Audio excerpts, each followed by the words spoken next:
Nah, it feels weird to just sit here in silence. It's a problem with these live videos. You gotta wait, or I gotta wait for, I don't know, 30 seconds until it actually starts and anybody can see this. So we will. I don't know what we're gonna do. Close some windows in the meantime.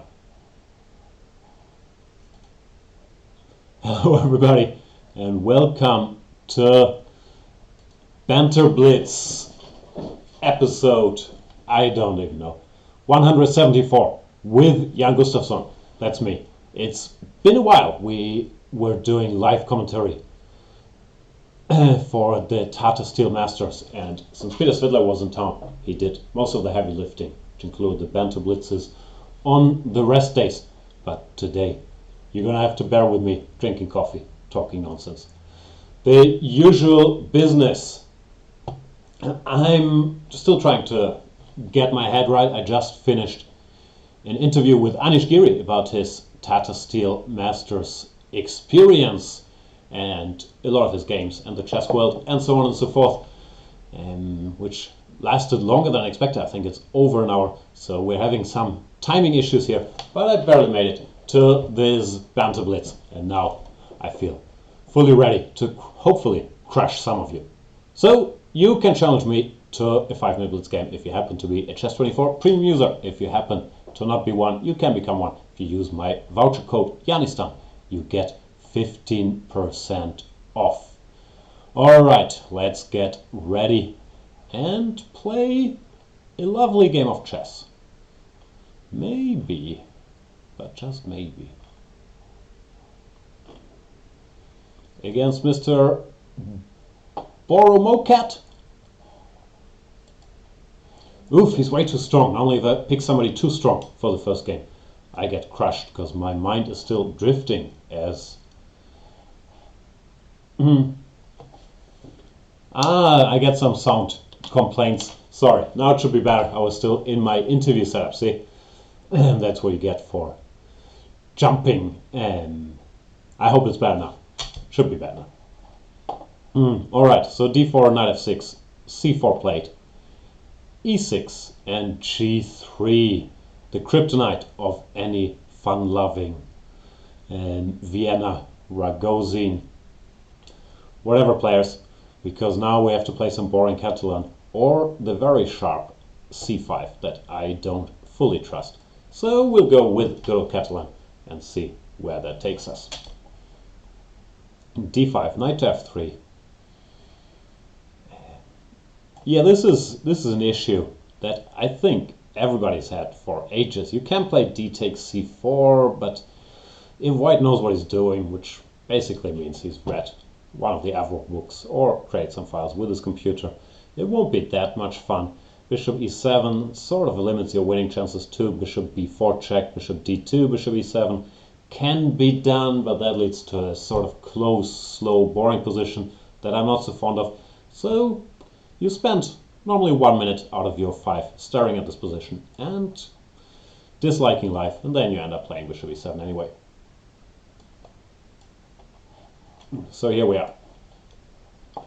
Short castles and d takes c4. This is what I normally do, and I still don't really mind it from a theoretical perspective, but it is very tough to create winning chances. I had this position on the board in a recent Bundesliga game where I was a big favorite. My opponent was around 280, and I didn't have the easiest of time. I ended up winning some equal endgame in the end, but I did regret my life choices when the Catalan, which he normally wasn't playing, appeared on the board. b6 is nowadays a proper mainline, just as the absolute mainline, pawn to a6. So the idea is if they go knight e5, you can play queen takes d4, sacrifice and exchange, which at least leads to very exciting positions. And if not, then you want to fianchetto this bishop, neutralizing the white bishop on g2 ASAP. Sometimes you can also think about putting this bishop on a6, especially if it hits the queen on c4. Therefore, yeah, it's a legit move, but if white chooses to play solidly, wherever queen takes c4, bishop b7, bishop f4, it's still very hard to make anything too exciting happening with the black pieces. here we are. Generally the plan is simple. You want to go knight b7 and c5 to get rid of this eternal problem child, which you have on c7 in the structure. As mentioned, if white just takes, it's not easy to, spice this up all that much. Then again, I do have the black pieces, so sometimes with black, you have to be a bit patient and hope that something happens later on while living with an equal position out of the opening. White is still maybe a little bit better here because his pieces, you could argue, are somewhat more coordinated. I'm out of book. I think this position or something very similar has occurred in, for example, a game Aronya Mamedjarov recently. I vaguely recall maybe the queen went to c8 there, threatening bishop f2, but to me queen e7 looks a bit more normal, or a bit more natural. Plays a3, now I will very subtly threaten to take on f2. Wasn't sure which rook to take, the f rook or the a rook, but I did what I did. Don't see any particular threats, so I'll play a half useful waiting move h6, maybe wait for his knight to commit so I can go bishop to d5, let's say, and see what white has in mind. Since the queen went to b3, I don't have to worry about b2 to b4 for the time being.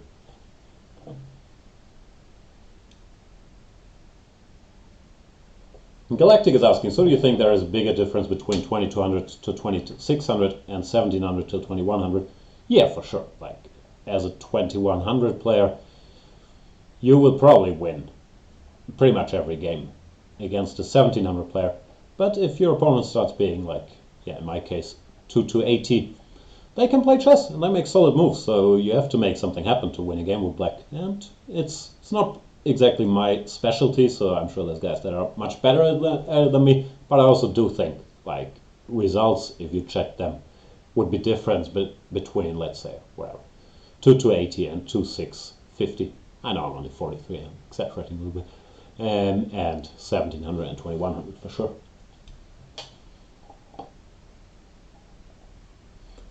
While I was talking nonsense, I played e6 to e5, knight takes e5. I did not really calculate, to be perfectly frank.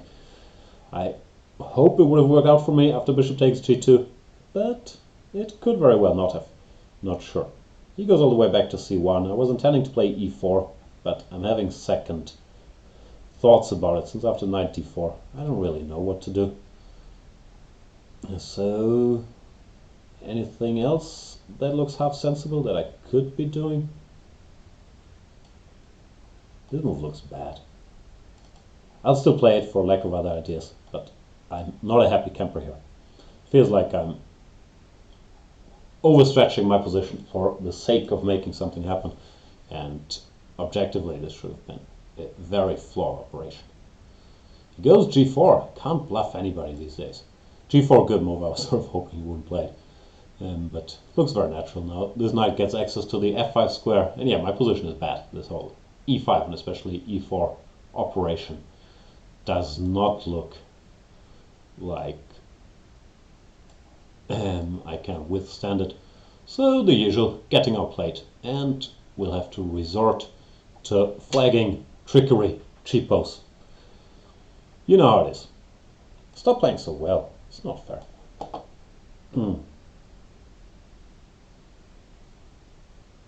That's what I'm talking about. Give me that queen. Sometimes you just have to ask. Sorry about that, Boromakot, who played a good game, and if he goes somewhere with the queen, where are g3, e3, I think I'm in big trouble. But not complaining. Thanks for the game. Oof, my head is a bit giant, isn't it?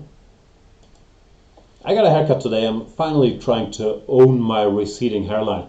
I still don't really know how to approach this correctly, but it is a topic that I'm sure you will be hearing a lot more about. I'm sure you're thrilled to do so in the distant future, in the near future. Let's play more games. How about our friend Cthulhu? Speaking of our friend, I have opened the chat and I can see that Kalnering is there and says, hello to Jan and chess friends worldwide from Frigid, Ohio. Wow, learning English here. Frigid is another word for cold? I only knew a different meaning of that. I saw, Kalnering, that your president tweeted, it's cold in the Midwest, so where's that global warming? I'm not sure that is the exact science. I won't pretend to know anything about science, but that sounds like a bit of a simplistic view of climate change, no? Anyway, we are playing Cthulhu here and the Grunfeld. This is a position I just talked about with Anish Giri and his game against Vonodyarov where knight c6 was played. Knight bd7 is less common. It gives me the option, I'll do it mainly for show, to sacrifice my queen after e5, knight b6, e takes f6, knight takes c4, fg, king g7, bishop c4. White gets 3 pieces for the queen and a very interesting position. I think computers normally don't mind such stuff for black, but from a human perspective, I always thought white has to be better in such situations. Which probably, since computers are better than humans, means I'm wrong about this. But it just looks so nice, no? We have all these pieces, can attack stuff, maybe go for some h4, h5 in the future. I still think it looks very tempting. Bishop g4, if I go knight e5 he can take, so I should probably keep that pawn for now. And if he wants to take on f3, then I'll do my best to attack the black king with all my pieces.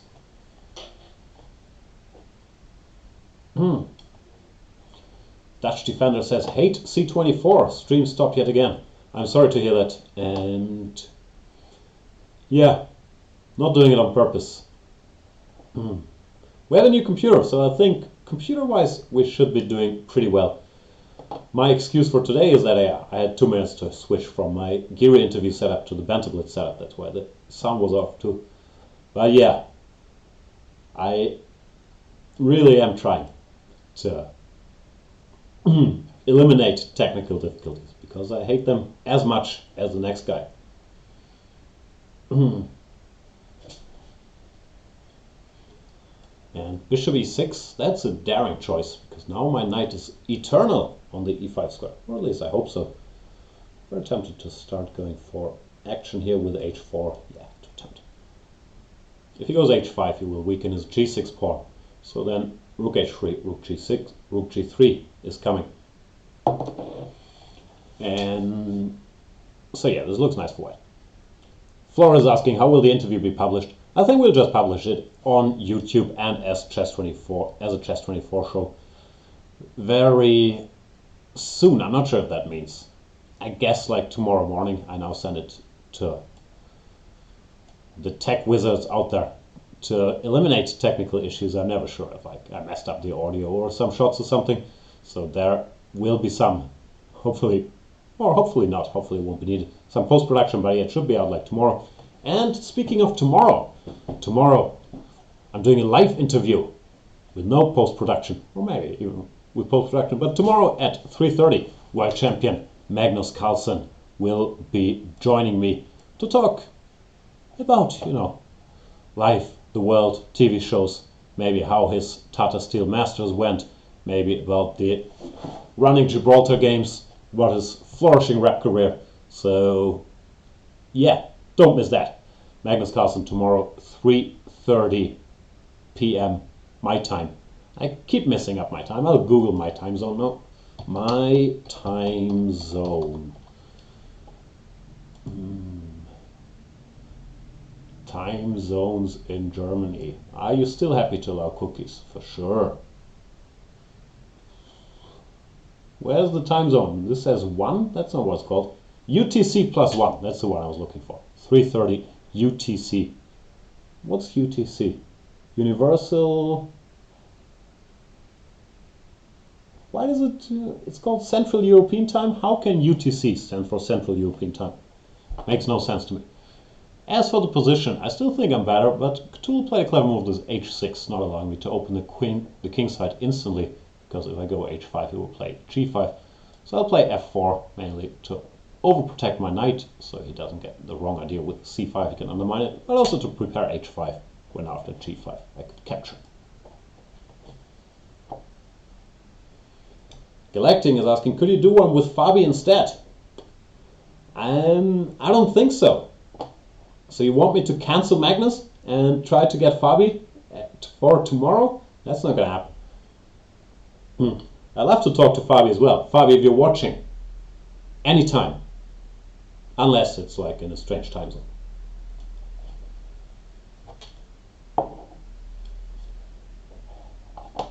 Bappis is saying, my girlfriend says Jan looks a bit like Dumbo with his haircut. No offense, no, of course not. She's just a hateful person. Yep, that's why you had to read it out, because your girlfriend, write it up, because your girlfriend is such a hateful person. But yeah, I've decided, no more hiding. Let's reveal the Dumbo ears, the hairline. I'm an aging man. Speaking of aging men, I'm guessing you guys have heard about this. My childhood chess hero Vladimir Kramnik retired at the age of 43, which was a big shocker yesterday. I'm very torn. As a commentator, I greatly enjoyed this new version of Kramnik that took excessive risks and played for wins in every position. Always gave us something to talk about. But as a pretty much lifelong fan of him as a chess player, I also thought this is strange. I grew up with a guy in the 90s who felt like never lost a game and was so correct and so solid, gave Kasparov a tough time in the King's Indian, beat him in this legendary, what was it, I think, 96 game in the semi-Slav, and obviously unsuccessfully, but I always tried to model my openings and my game after Vladimir Kramnik, so it was a bit painful for me as a Kramnik fan to watch this latest iteration that lost so many games, and therefore, I don't know him well, but I get it, like after 30 years of top chess, that his motivation has to be somewhat dwindling, and he feels like another winter in Weikantsee, preparing for yet another game, one more Berlin, that he wants to do other stuff, so not much to say. He's a great legend of the game, great hero of mine, and of course wish him well for his post-active chess career. I was gonna actively blunder queen d3 check, but I did change my mind, and I will just flank him instead. Am I winning here? I still feel like I'm much better, but there's no obvious win, right? Rook g1, rook g8, can't see a breakthrough yet. Need some more pieces. Can't see it. I'll make it exciting and allow him to give some checks after rook g8, rook g5. See how many checks can this queen give before the hammer falls. Here we are. 1.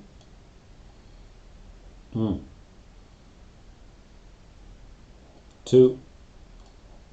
I was hoping we would run out of checks somewhere around here. Should have played f4 instead of queen g2 check to stay in the game, but of course time was becoming a bit of a factor.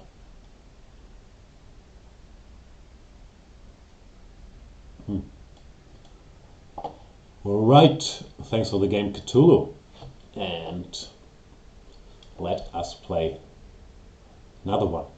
I'm only doing an hour show today because I think Chess Explained show starts at 7:30 UTC plus 1, so I'll be done by then, but I will try to crush as many of you as I can in that hour.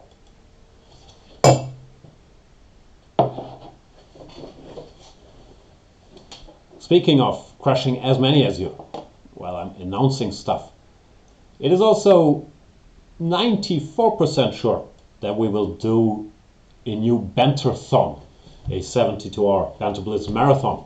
And since we're aging, but also since I thought it would be more fun this time, it will be 4 grandmasters playing 72 hours non-stop if there's no last-minute changes. More disclaimers here. It will be my Carlsen second colleague Laurent Fraissinet, who's here to record a video series before that, and then our Dutch friends Luke van Vely and at Jordan V for Race. So I hope there will be a lot of fun, because frankly the one I did with just Pepe Cuenca, it's just too much. It was too tough to make it through, which I understand is part of the enjoyment, but I thought let's have some more guys in so we can make this a little more fun, and also the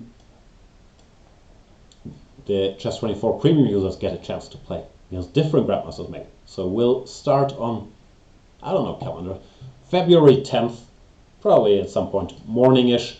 We have yet to arrange the details, and then we'll play for 72 hours straight. So hope to see you guys there. I'm looking forward to it. I'm much looking forward to it much more than to one with 2 players, because those are tough.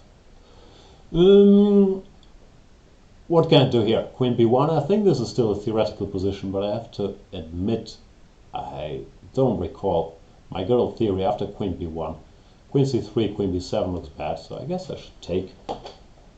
And then some rook is going to take. Normally you try to close the position with c5 to c4 here, ASAP, even if that means giving up the b7 pawn.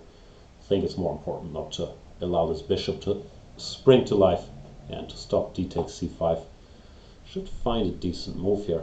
I've seen this position before. Long castles looks like a bit much, doesn't it? Maybe it's possible.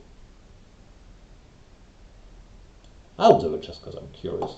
Might be a very bad move, I'm not sure.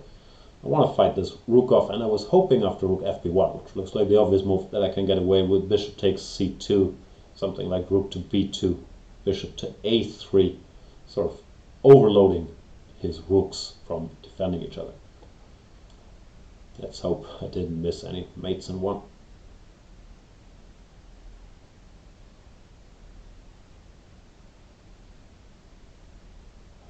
Actually, rook b5, I'm not sure what I'll do. Maybe just rook to d7, because a6, rook b6 doesn't seem like it's improving my chances all that much.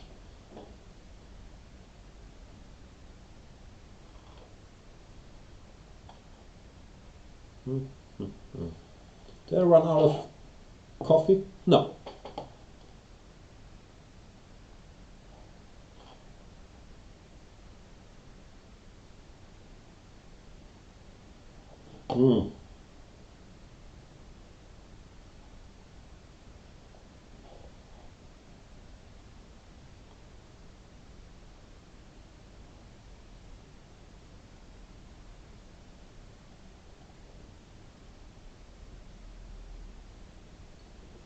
Carnering is asking, how about Pee Wee Herman, Jan? That would be an interesting interview.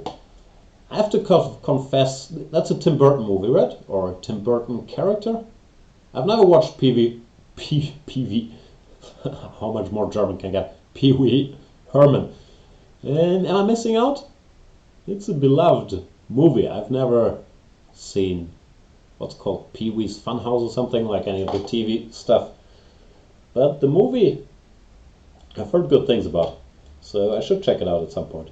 But I don't really get Pee Wee Herman references, because I don't know what it's about. I also don't know what this position is about. I am a pawn up, strong pawn, which is good news. Bad news is I haven't really developed anything, so not sure. Rook b7, king to c8, rook takes f7, I can go knight e7, and hopefully once again try to shut that rook in, and then chase it down with some move like bishop to g6. But yeah, it's all very double-edged. Not sure what white should do now. Knight h4. Maybe I can send my king to come after that rook. So it looks like I'm doing okay, unless once again I'm missing some blow here. Knight b5, bishop g6. Goes knight g5. I still want to go here. That's actually a sensible move though, like bishop g6, rook takes f8, followed by knight takes e6. And white has some compensation. General Tragic Sack is playing a very, very strong game so far.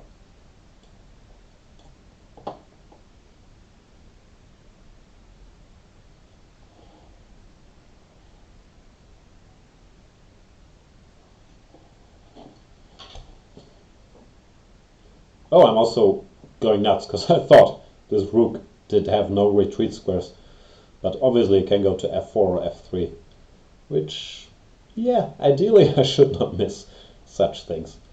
But life goes on. Still a bit embarrassing. So if I go bishop f5, he goes g4, I go h6, here's knight f7. It's not great. So, humble pie time. But yeah, then clearly my opening play, or maybe my later play, was wrong, and this position is pretty obviously bad for me. He's also playing too well, so I'm probably going to have to flag him. But we all know that is my middle name, Jan Gustafsson. h4, another strong move. h6 to f7. No, no, f7 I can take. See, I'm going crazy here. h5 I can go h takes g, hitting his rook. So that's good news. Therefore, the knight has to go somewhere. Knight h3. Now, can I make some active move? I'll probably regret any activity. But try I shall.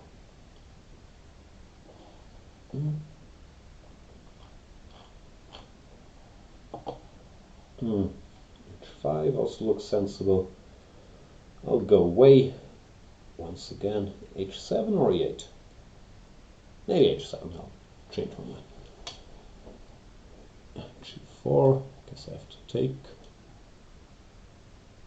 Now my position looks acceptable though, right? I'm not sure I want to give up this pawn, but I feel it's a priority to develop something. Maybe I had time for a6, maybe that was unnecessary. Probably was actually, yeah. What to do? He doesn't take it, which is nice. Nah, I should play a6, knight c6, rook f7 annoys me, and then maybe the knight comes to d6. So a6 does look more sensible. And now I should be doing fine actually, no? Because my c-pawn is still there and could still start his march down the board at some point. Let's say knight a4, I want to go bishop d2, and then, you know, just push it. Push it good. Knight c5, king e7. Yeah, looks like I wrestled control of the game away from tragic sec. Still played excellently. Push it real good.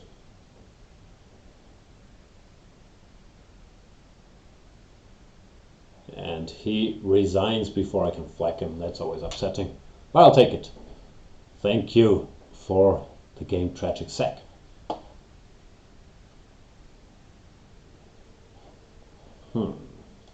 More chess.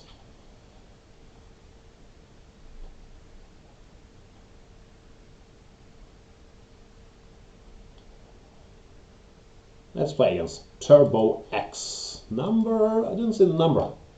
Number 99. Is that your year of birth, sir? c4. The problem is I don't know what to do against c5 or e5.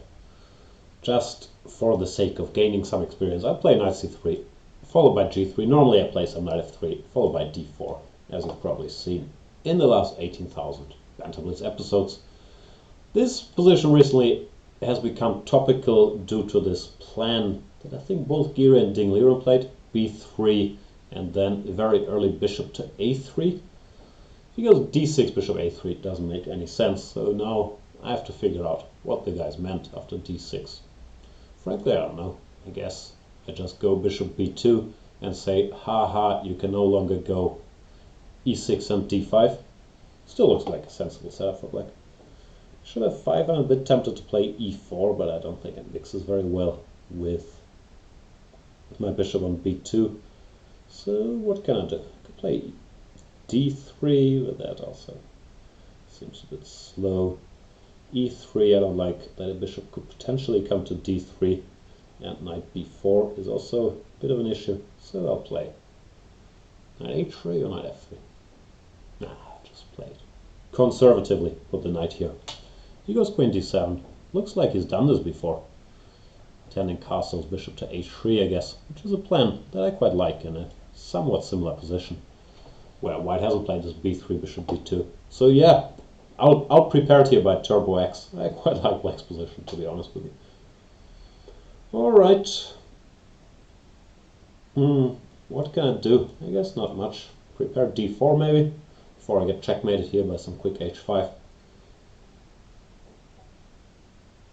Try to make some use of this bishop on b2. But yeah, looks like a don't try this at home situation. I like his opening play much more than mine.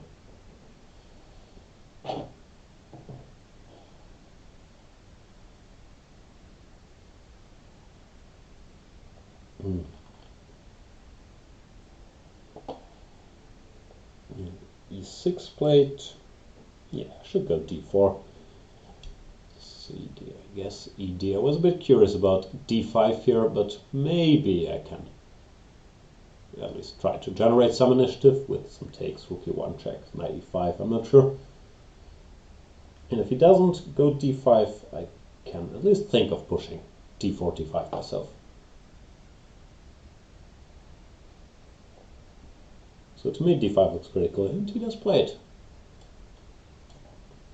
Now if I play slowly, black is just fine, so I think I'll go with this plan I mentioned, trying to at least alter the structure before black is fully developed.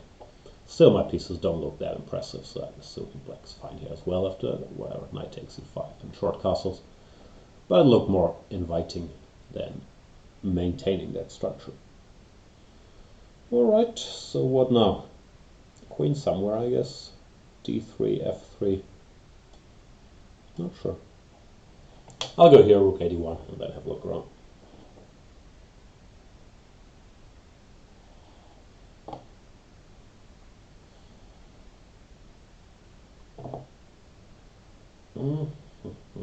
Note to self, don't blunder queen c6, d4, discover checks if possible.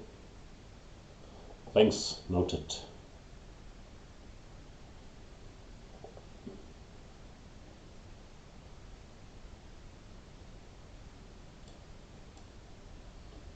Here we are. Still think black's perfectly fine if he, for example, just pushes this pawn, d5, d4.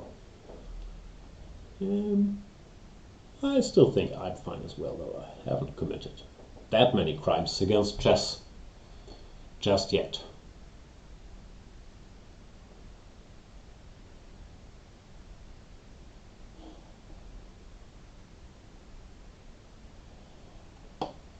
Rook f8, maybe time to horse around a little.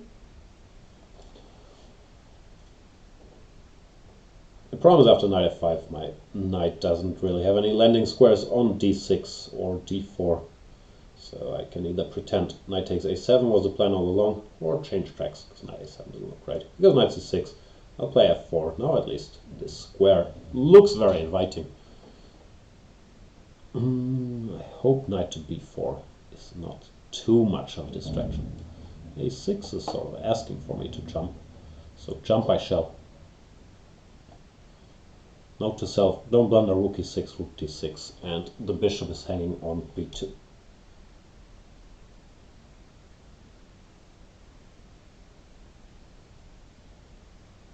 Trying to calculate some random stuff here, like rook e6, queen takes d5, rook takes d6, queen d6, queen d6, rook d6, rook d6, ed, bishop b2, rook e8 check, king g7, d7, bishop back to f6.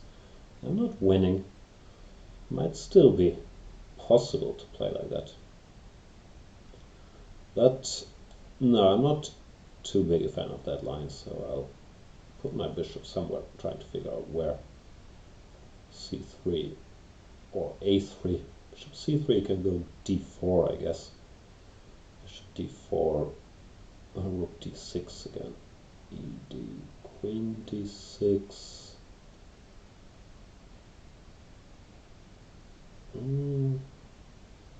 I'll just hope I have some tactic there. Ah, he just wants to play bishop f8. No one told me. That makes sense, of course. I'll once again take and hope. Good news is rook d6 doesn't quite work because I take everything and then go rook e8 checkmate. So maybe Turbo X missed that, because now this position looks unpleasant. Rook e1, and the same problem, queen d6, I take and rook e8.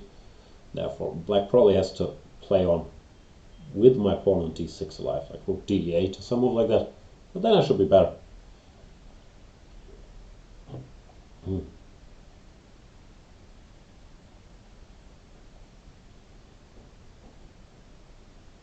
yeah, Turbo X. Realize what he's done, now he's looking for a way out. I can't see anything better than rook d8.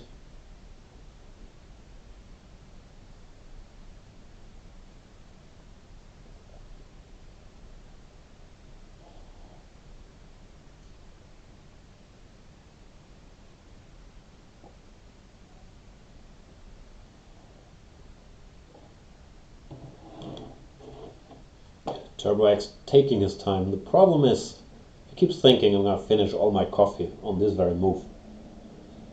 And you know how I get. Not sure you know how I get when I'm out of coffee, but it does make me very anxious. Does this work? I don't get it. Probably thought rook d6, and rook takes e1, but I just recapture and emerge with an extra rook. So that has not gone well for Turbo X, and he will probably resign here.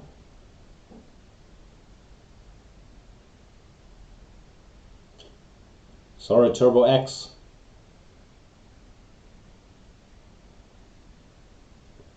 He says 1200 ELO in calculation. Nah, I don't think so. It's often, yeah, something doesn't go according to plan, then it's hard to deal with the new problems with limited time. Let's play against Jan. Jan is the limit.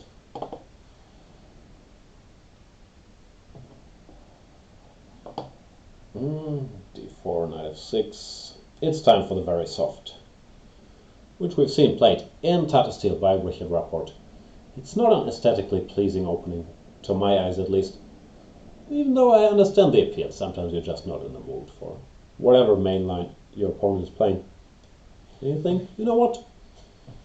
Let's play chess. Even though I still have a very hard time wrapping my head around this, because we're not really fighting for the center right now. I understand people say it's just like the Italian after e3, f3, queen d2. But is it really? In the Italian we can castle. The one trick there is knight c6 now is bad because of knight to b5. But let's say cd, ed, a6 I would thought was a very decent system for black. Speaking of the one trick, I am a one-trick pony. So, very glad he allowed me to get that one in. It's already, I think, too late for black actually. e5 is probably the only move, but then d takes e5, say knight h5 or knight e4. I also have queen takes d5, picking up another pawn. So yeah, that's the one trick. You don't want to fall for it, this system. Go a6, or I think even better, cd, ed, and then a6. Black is okay.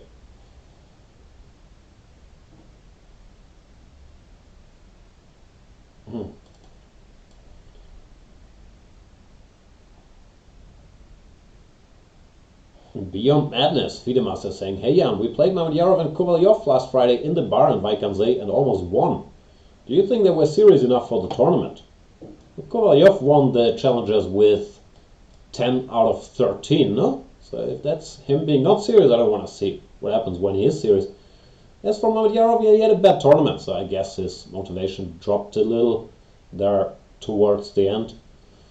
But I've seen him put together amazing tournaments while also having a good time. So I'm not sure if that was during the tournament or after the last round. After the last round, of course, all bets are off.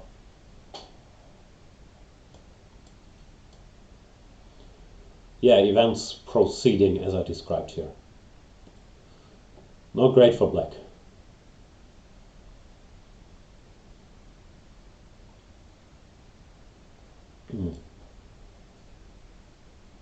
Now this knight is also in danger, so I should probably go g5, trying to exchange it for my bishop before I can ask some unpleasant questions with f2 to f3. Tragic Sack is asking, Jan, do you think Kramnik retires? He doesn't lose the last round game. Yeah, I don't think that last round game had anything to do with his decision. I think he made it in advance. And I can't really say I don't know him that well, but I do not believe he's the type of person who would just retire the next day because of losing one game. I believe this was in the making for quite a while. Or the decision was made in his head for quite a while. So he plays g5, good move. I'm trying to figure out if I have anything better than bishop to g3, like pawn to f3 or bishop to d3. But I can't really see anything that sparks that much joy, to be honest. Long castles, but f2 is hanging. Nah, I guess I'll be humble.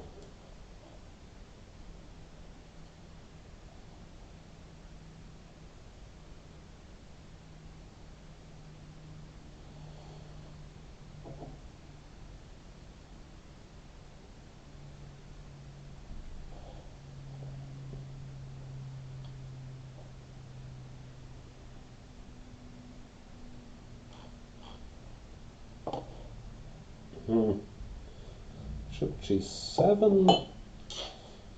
I guess now is the time, now that f2 is no longer hanging, to at least threaten some nice little discover check. He can parry it by playing bishop d7. Then I gain some time for development or whatnot. I'll play knight f3 and enjoy my extra pawns. Not sure if it's one or multiple extra pawns, but black has many issues here. Knight g3, hg, g4 I was thinking about, then knight to g5, knight takes e5. I couldn't see a win, but it feels like there should be something strong now.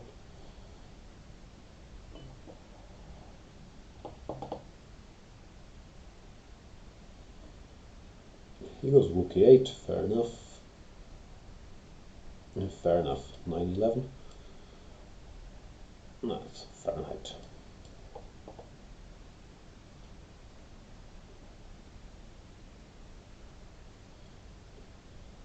I'll still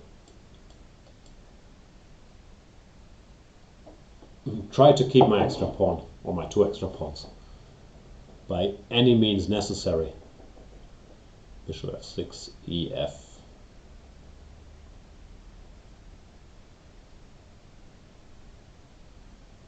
Yeah, it just looks winning. h6 is hanging. Not all that much black can do about it, but he was fighting for a lost cause ever since move 4, by falling for the one trick there was, as I mentioned.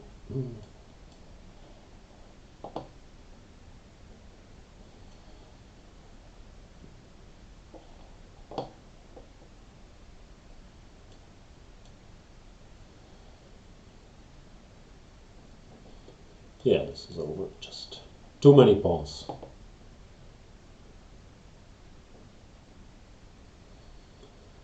Too many pawns to deal with for Skian, and therefore he does resign. Thank you for the game, sir.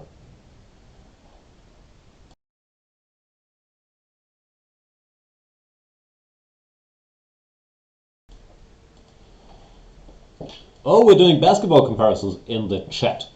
I like it. How is Kramnik's career anywhere remotely similar to Abdul-Jabbar's?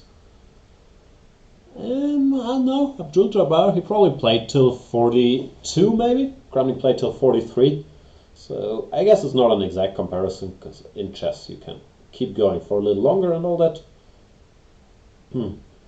So who is a fair Kramnik comparison? Must be some guy that played a certain style for a long time and then reinvented himself with a completely different style. Which is, I guess it's more rare in basketball, unless you want to take like the Jason Kidds or Vince Carter's that at some point decide, okay, I'm old, I'm not gonna be the go-to guy, but I'm gonna specialize on, you know, mentoring and shooting threes and doing the little things. That's not exactly what Kramnik did. He went the other way around and he said, okay, I'm gonna play every possession now. So I'm not sure who the fair comparison is.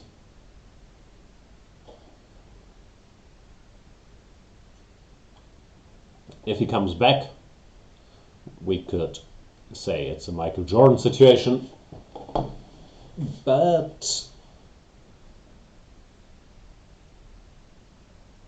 I don't know. I can't think of anyone that completely changed their style late in their careers. So I'm afraid we don't have any NBA Vladimir Kramnik. What would it be? He's a tall guy, so he's probably not a guard, but more of a like a small forward.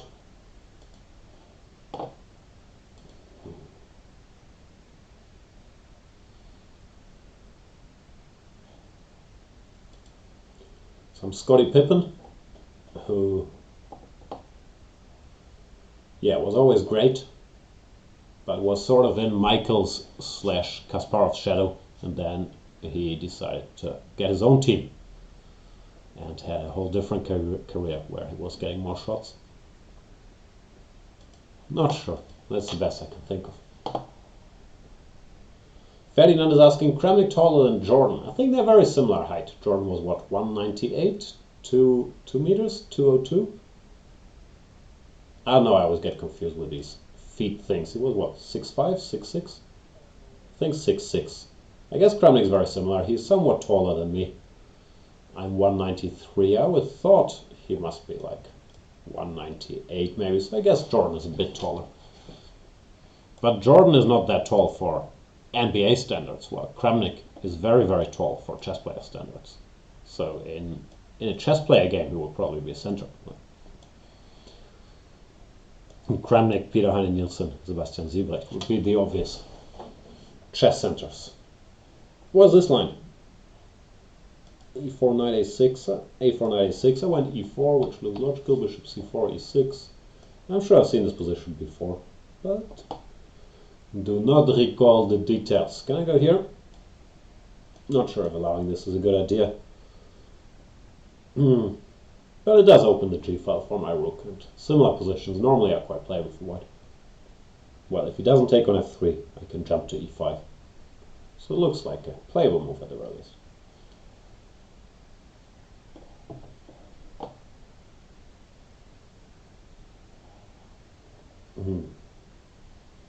Omkara is thinking, knight b4 I like because of knight to e5, so I believe he should take queen b7. I'm not going to do it, I'm assuming it doesn't really work. He goes queen b6, which is logical, but still allows me to play my knight e5 move.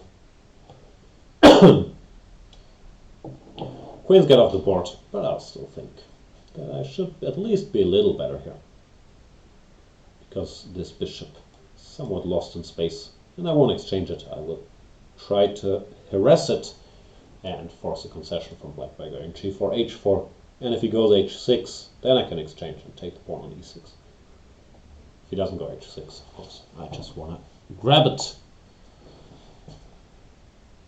Grab it by the g file by playing h5. How's our clock situation? I should be done at 7:30, so I guess I can play probably one more game after this one.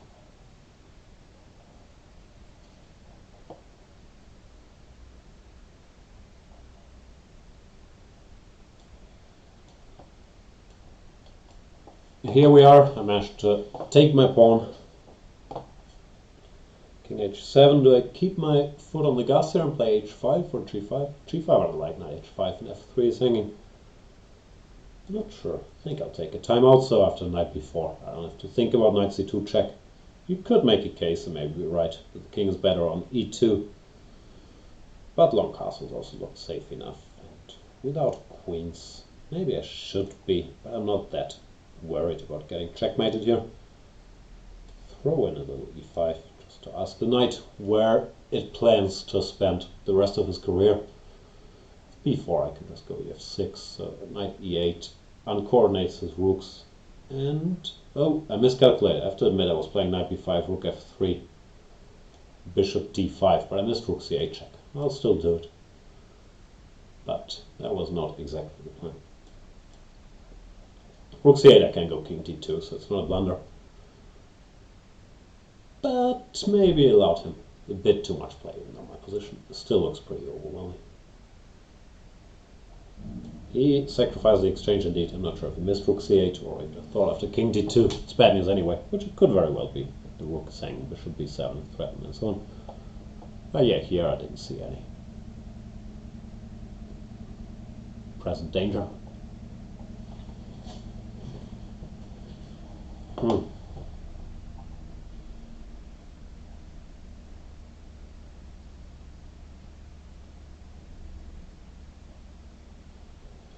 He goes knight b4, which makes a lot of sense.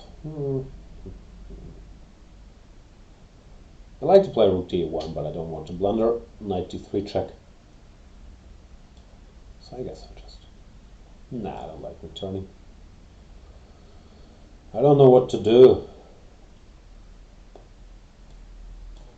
Just get out of the way.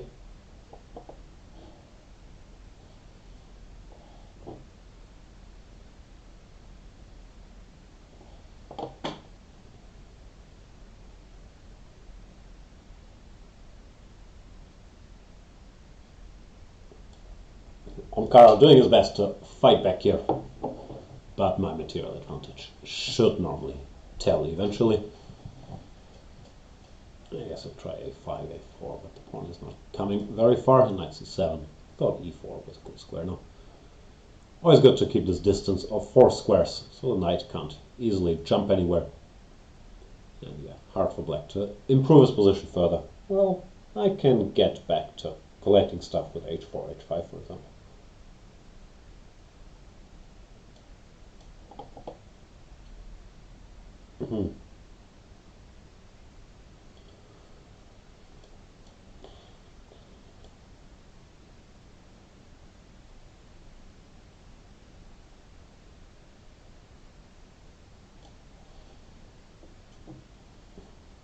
Not sure about rook h2, maybe king a2 won on the spot. But I was too lazy to even think about rook b2, king a3, which frankly wasn't that hard to calculate. Should probably have done that. But my position remains completely winning, so I do not have too many regrets. You can play bishop b2, I'll take... Yeah, what to say. White is winning.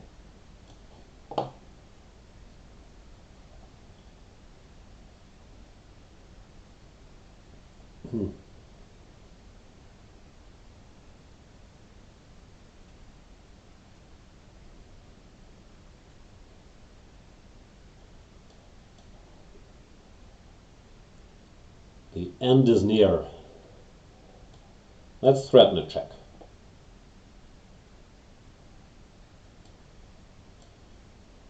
Gimme.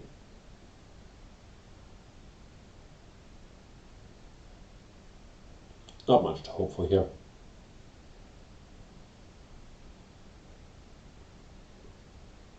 Battery Bob is asking the distance of 4 square. Is that the Gustafsson theorem? I don't think I came up with that, but it does make sense, no? Like, I think I was... I'm not sure. But I do think I heard about this when I was a young man. And yeah, look at it. 4 squares away. The bishop always takes a lot of squares from the knight, so there is some logic to it.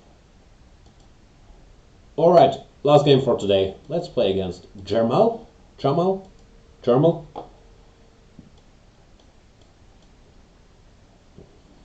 Another strong Greek player.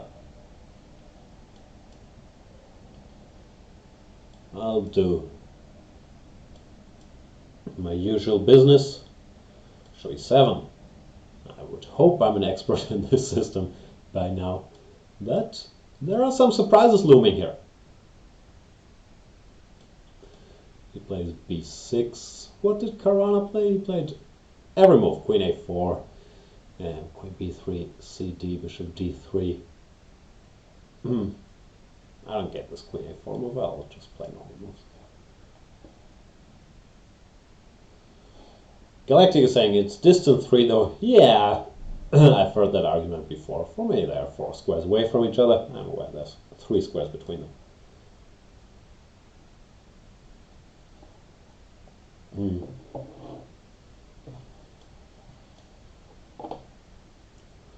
This line, yeah, has a solid reputation, even though I think nowadays normally they don't play bishop b7, but they go for some early d takes c and bishop to a6 here, trying to get rid of the bishops ASAP. c5, not sure what I'm supposed to do. Sure, I looked at this at some point, but you know, the memory is fading. DC was also tempting, so I paused there for a bit. Just play that structure if he goes BC. And CD, ED in general, this structure I'm normally happy with for white. When I thought about CD, I was more concerned about knight takes d5. Maybe I should have played knight e5 immediately. It looks a bit more natural than rook to c1, frankly. But what's done, it's done.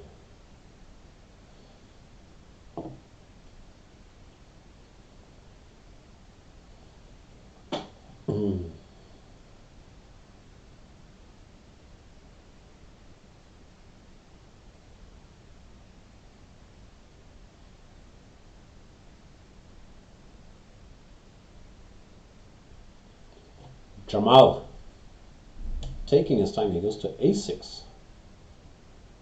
That's a surprising move.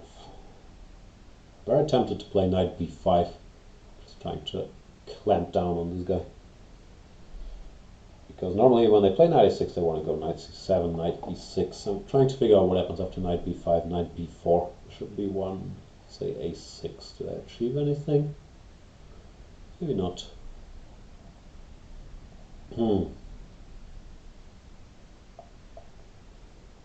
Nah, can't see anything, so I'll play quote-unquote normal knight to e5. No, now he might have time to bring his knight here. Zugzwangt is asking, what are you drinking from that nice mug? Coffee. Too much coffee, some might say. And they might be right.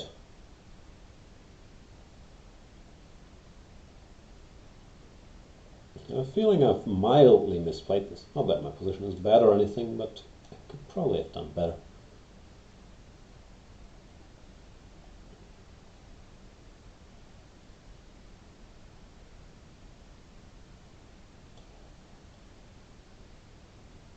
Does it make any sense to lure the rook to b8, go queen b3, rook b8, queen a4? Looks too artificial, doesn't it? I'm probably mildly misplaying this even further. We'll find out. Generally, yeah, it makes some sense to go queen a4, controlling these squares and trying to put a rook on d1. But the timing could very much be questionable if he is in time to get in some fast d5 to d4, for example. I want to keep that bishop, so I'll go out of the way. And if d4, e, d, c, d, knight, b5, I just hope that things will work out, but they could very much not. Knight c5, for example. Zugzwang is asking, but there's coffee, and then there's coffee. Yeah, it's bad coffee. Or no, it's not bad. It's from our office coffee machine. The problem is mainly that it's been standing there for quite a while. Queen b6. My first instinct is put something on d7 ASAP. That doesn't really make much sense yet. So I'll just go rook fd1 and hope he can't take on b2. If he does, I'll be scared and annoyed with myself that I didn't think about what to do after queen b2. But the queen is far away from home. a5.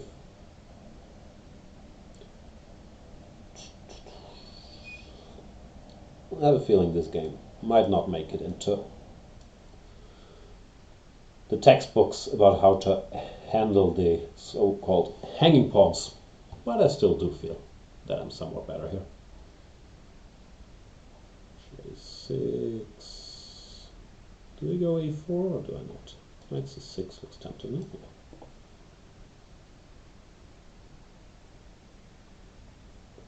Time to ask some unpleasant questions. I don't see a win after rook f8, but it's not something black wants to do. Allow me to take on e7 and standing in all these knight e7s. Bishop d6 it. He goes bishop d8. Can I get away with just grabbing that pawn? Don't see why not. If I don't see why not, the pawn will be grabbed. c4 I should have calculated a little further, but I had a feeling after bishop f8 that I should be winning. But now I took my pawn, and I'm a happy camper. Knight g4 is not too scary. Worst case scenario, I can go knight bd4, blocking this diagonal. Best case scenario, knight t6, something wins. So it does feel like things are under control here. Even though the game is far from over, it's opposite colored bishops. I'm only one pawn up, but if there's no direct tactic with the two isolated pawns, this should be pretty pleasant for me.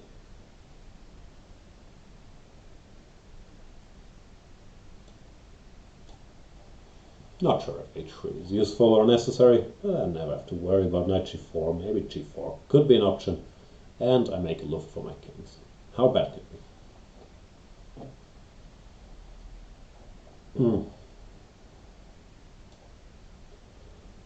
Alright, let's do this.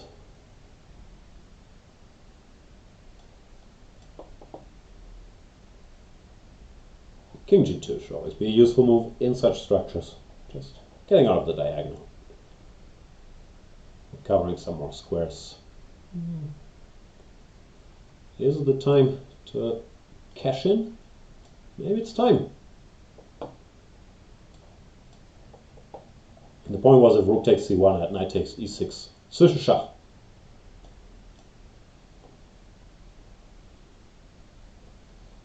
And therefore Jamal does resign. Thanks for the game, Mr. Jamal. And that's it for today. Apologies for all the usual reasons to apologize, and the sound issues, especially in the beginning. But yeah, it's a new computer. I switched setups a little last minute. Things will get even more sorted out. In general, this new computer is a big improvement because it's much more powerful, so it can handle me doing more stuff. And as mentioned, tomorrow 3:30 p.m. Magnus Carlsen live on Chess24 will talk about his Tata Steel games, Gibraltar, the chess world, all the good stuff. Hope to see you guys then. If not, enjoy your weekend, especially dear students, because I know it's starting. See you guys soon.